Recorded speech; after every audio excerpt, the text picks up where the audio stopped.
There's a lot to fall in love with in Cuba. The heat of the people, the music, the culture, the food. Hannah Berkeley Cohen of Columbus got smitten 6 years ago while studying Marxism and decided to stay. She works as a freelance reporter for the New York Times. She says the changes that are coming to Cuba are welcomed by its people.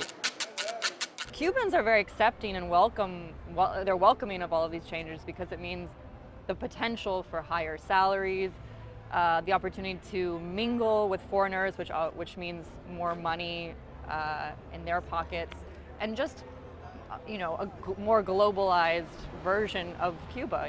Cuba has essentially been cut off to some extent for about half a century now. This Cuban accountant we spoke with in an old Havana town square says we shouldn't be so surprised by the transformation being witnessed. Change is coming since many years now, but the mostly is about when the bar got open or the new regulations, BIS or Department of Commerce open, new business is enforcement or empowerment in the next 5-6 years. But Hannah Cohen says, as the Cuban government watches the flood of interest and investment, officials remain leery about its effect on the island.